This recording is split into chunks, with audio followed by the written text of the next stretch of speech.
Yes, you have to say yes.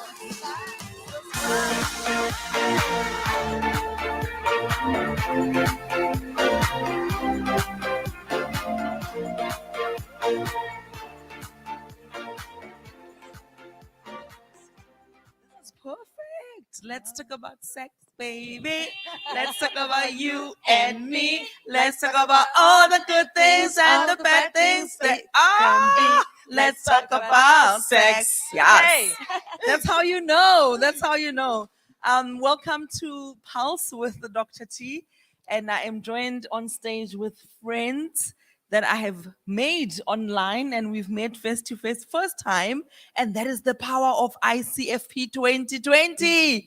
And this side, I've got my lovely sister who also, because of COVID, we haven't been reunited. And this is so special to have you both on the stage with me to talk about an issue, a topic that I'm absolutely passionate about. And I will tell you why this is important for me. So, today we're going to talk about the intersection of family planning with the need for people in all their diversities who require family planning and their right to sexual pleasure, and how a lot of the methods that are out there do have a genuine impact on desire, performance, and just how people generally feel about their bodies. Yeah. And so, as a medical doctor, I know firsthand some of the difficulties of having not been trained to manage some of the genuine concerns that clients have around this, but I also know how empowering it is to have a community of women to listen, to guide, and really lead in advocacy in getting women's voices to be heard and to be believed. We know the medical system in its design, in its history, often belittles women's experiences. And so today we are taking that power back. Are you ready to do that with me? Yeah. Yes. We are taking it back.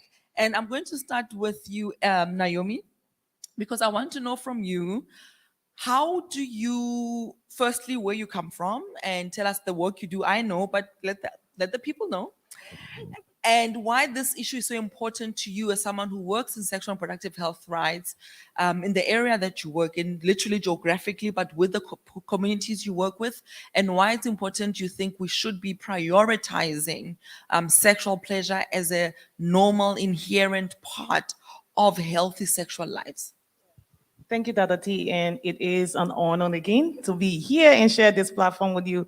But I'm Naomi Tude Sholanki from Liberia, and I'm a feminist. Yeah. Yes, And fierce feminist. SRHR expert. And over the years, I have worked in community, work with women, young girls. And as you said, Dr. T, we are at the front line where we are pushing contraceptive, access to contraceptive. Girls need contraceptive. We are ensuring that girls stay in school when they are on their period.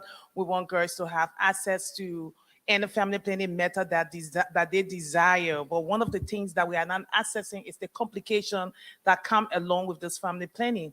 And a true confession, as a nurse myself, there are times that we sway away from the complication because we feel that when we discuss it, we are going to be discouraging girls from using the mentor. But one thing we need to amplify here right now is that how do we find solution to the problems and the complication that come along with family planning? Because girls are accessing it, they are using it, but it's also depriving them for some of the pleasure, sexual needs.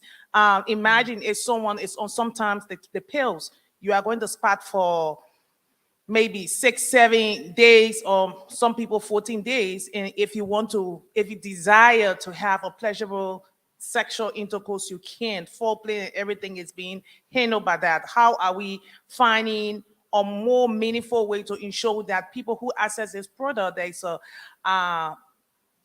a mechanism put in place to address the complication that come along with family planning? And this is great because then end your work on advocating for pleasure.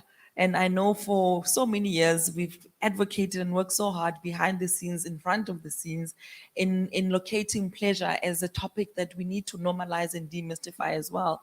And tell us about your project and why it was so important. And I think based on what Naomi is saying, the gap is clearing. I mean, there's a huge orgasm gap in the first place, right? Now imagine on top of all of that, you then have an actual literal reason, right, why your physical body is sometimes not reacting in the way that you would want. So why did you start your project? What is your project? And yeah, how is it, fitting into the bigger topic of ICFP 2022 around innovation and collaboration? So shall I tell you about a sex toy that I know about? Oh, Well, I'm yes. not going to say no to that. So, and some of you may have heard of this, and a friend told me about this, right? So, this is a sex toy you can put in a few hours before penetration. You can insert it and have a little walkabout, and this ring rubs just deep inside. It's like that special tickle, And it's silicone based, yeah? Yeah, So and it's then good. it's lubricated. And this outer piece just sits on your clit, and then like with penetration, if we, either with a dildo or a penis, it kind Or of your rubs finger. on the clit. But some of you might recognize this. This also prevents HIV. This is a condom, an internal condom. And that's what the Pleasure Project is about. It's about flipping the narrative. It's about the fact that contraception, we could think about that as a sex toy, right? Using one of the great benefits of contraception is that when you use it, you can feel relaxed, you can enjoy pleasure. It's a whole liberation away from the stress of unintended pregnancy. And just think to yourself, how many times in your life have you had sex for reproduction? Many people may never have sex for reproduction. People might have sex once, twice, maybe a few more times for reproduction. But actually now, for those of us who have the privilege to have access to contraception, a huge advantage of that is the fact that it's taking away this stress of closely spaced births or unintended pregnancy. That's what the Pleasure Project is about. It's about busting the silence and the shame and the fact that, what often happens when we go and ask for contraception or family planning is that we're only told about the negative consequences of sex. And that's more for female identifying people or marginalized identities. We're told, just don't do it. Like there's things you want to stop.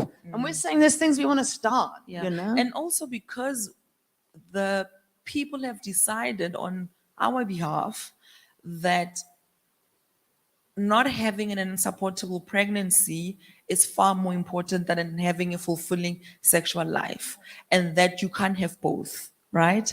And people can wonder, what does this have to do with the right to health? And it has everything to do with the right to health, because a lot of what happens during sex requires consent, right? Right at the outset. And we know that consensual sexual experiences are key. Anything other than that is no longer sex, right?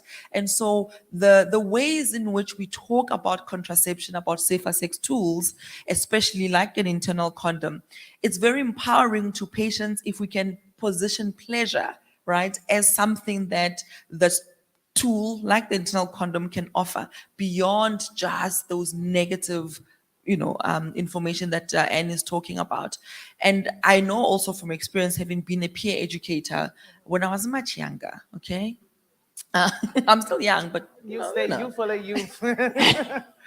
one of the hardest sort of reflections is that many young people started on a contraceptive, but they didn't stay on it.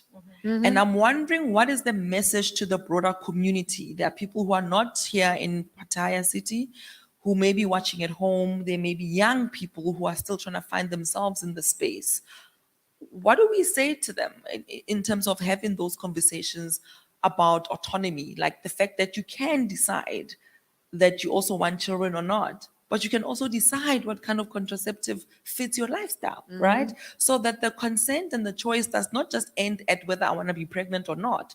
It goes beyond. And that's why I think innovation in the space is so important, that we offer a full range of contraceptives. And tell me, Naomi, with your recent project in Liberia, you're building a center there to increase access.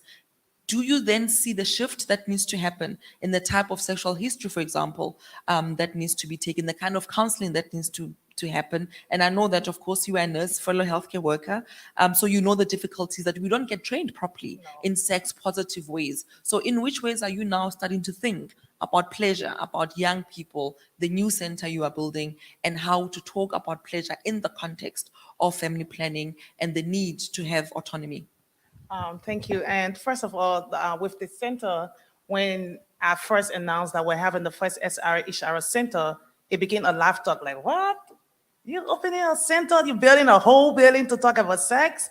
And it tells you that because it's the control over the years have been with one gender, and then a woman is coming in and saying, I'm opening a center that's going to cater to women, girls, and sexual minority, where they can come in, just access whatever information, service delivery, different methods of family planning.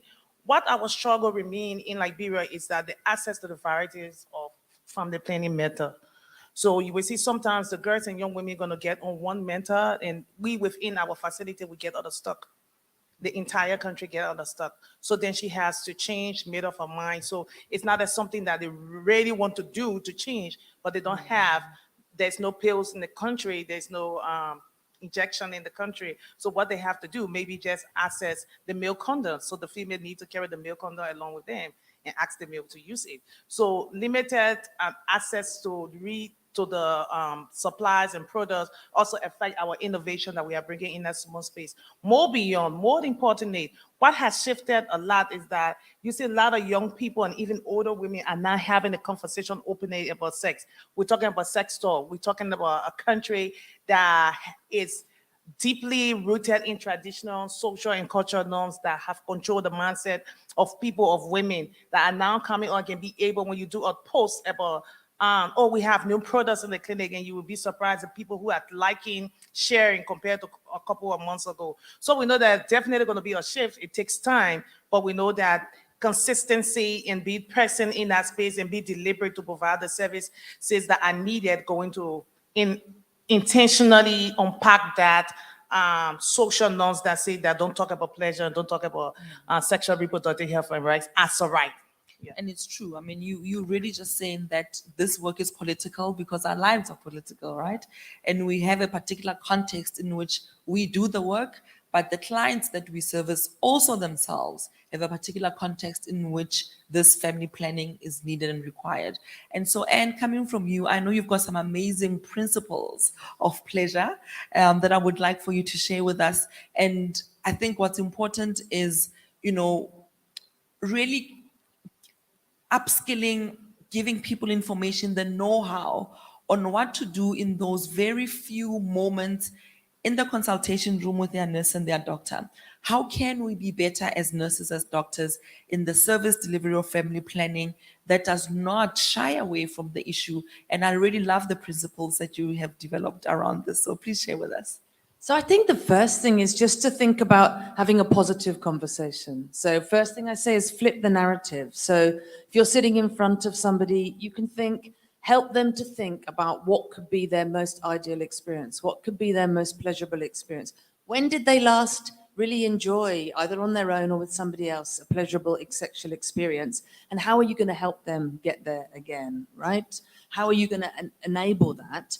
And then that's going to be more effective. We've just done a big piece of research with the World Health Organization, and that found that if you flip the narrative, if you have a more honest conversation, if you actually lift your eyes to be more aspirational, if you actually think, what am I trying to do as a feminist? What am I trying to enable in other people? You're trying to enable more of these ideal experiences, not just telling people what they should stop doing. And so the principles is really built on being positive, really thinking about what you're trying to support people to have in their sex lives and their lives. And then also it's about, the fact that sexual rights is absolutely key to pleasure-based sexual health. It's also about the fact that we all have the universal capacity to feel pleasure if we choose to do so, but we have to be flexible to people's contexts and lived experiences. We know, a huge proportion of people around the world have had sexual trauma. But actually, pleasure-based sexual health is more effective for those people because it's more talking about what might be possible in the future, how they can reclaim that pleasure for themselves, how they can reclaim those pleasurable experiences. And then lastly, I mean, check out the pleasure principles on our website, the Pleasure Project. There's 7 inspirational, aspirational steps. It's not a checklist. Think of it as a friend who's going to hold your hand to help you think about how you might want to bring this into your life or your professional life. And my favorite one, and you should never really have a favorite principle, but I do, it's the love yourself. Because I think we all, either working in this space or with our own sex lives, need to recognize that we have, to a greater or lesser degree, also been silenced and shamed in our sexuality and our sexual practices. And we need to hold a mirror up if we're going to be more effective in that consultation room and how we're going to give that person a positive experience. So be kind to yourself. Thanks, also. Anne. Yeah. And I think it's also important to expand, right, who we think are the people who need contraceptives, and realizing that the very narrow definition of womanhood also harms people that are rights holders, especially people who are non-binary, who have various gender diversities and other sexual needs. And I think, as a service provider, I would say that perhaps as a call to action for the 3 of us, and I'm saying this because I know you, so I can put you on the spot and say, how do we intentionally take some of these principles, elevate them, introduce them to different communities like Liberia? What's the role of ICFP after all of these conversations to say, perhaps let's have some regional convening, right, to really get into the depth of the issues that affect particular regions as we build up, to the bigger conferences. But the other important thing that you speak about, and I think from a human rights perspective is important as we wrap up, to talk about issues of non-discrimination. Those are human rights principles. Equality, those are human rights principles. But dignity, right? A lot of what happens to our bodies leaves us feeling undignified. And society sort of amplifies that, whether you're a good woman or look at that bad woman, right? And who's allowed to have pleasure? That's another question. And so when you are a woman, a young person who even wants to ask questions, there's often this assumed promiscuity that comes with your natural inquisitiveness. So I think it's having a lot of these key issues in mind as we move ahead. But I want to know from you, Naomi, in closing, what has been some of the exciting reflections at ICFP for you so far? We know that we are reuniting after almost 4 years of being apart. And just maybe in one sentence, what is your highlight and what are you taking back home? My highlight is to be able to discuss about pleasure, sex with person living with disability, with older women, with young women, and with an LGBTQ person in an open space with not or fear of being questioned or stigmatized. Yeah. That's amazing. And that's what we aim to do. And I'm glad that that's the spirit. And for you, Anne? Well, first of all, this is the first ICFP that has formally had a pleasure track ever. Yeah. And so it's been like, for many of us, it's been a long struggle where we've been standing on the sidelines going, why do people have sex? We are in the room now. Yeah, we are in the room. Stage. We're on the stage. So it's brilliant. I can see there's still it's only 1% of content focuses on pleasure, but we've got something to build on. So, and I think also the thing for me that's always so exciting is people that come up to me and they go, yes, this is what I've been looking for, right? This is what we should be talking about, not about subjects that people feel really alienated by. A lot of people don't think of their sexuality in terms of family planning, for example, And so I think, we got our session tomorrow. I'm really excited about that. And I think the other thing that's really exciting is that what's becoming more visible is the heritages of pleasure and the kind of histories of pleasure that have been silenced and overshadowed by a whole range of forces. And I think for me, that's exciting that that's really coming to the fore and people are really being able to champion that now. That's really amazing. And thank you so much. Feels like a hanging out of old friends. And thank you for just giving me the privilege of having this conversation with you. And I hope also the people who joined virtually really enjoyed this as much as we did in this room. And I can promise you that ICFP is continuing with this pleasure approach. We are continuing to spotlight the very important issues that affect young people, that young people want to know about, and the right to information, the right to services that are affirming is a human right. And it is my commitment in my role as the UN Special Rapporteur to make sure that I'm always, always talking about the issues that affect the youth in a meaningful way. And what is this? Get your pleasure at ICFP. Get your, this That's is the what thing. This is the chat, we're folks. Get your saying. pleasure at ICFP. And with that, I would like to say thank you so much for joining the Pulse with Dr. T for this segment where we're talking about sexual pleasure at intersection of family planning. Thank you.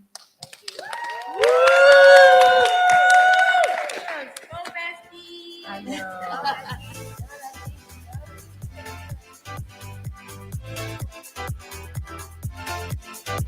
know.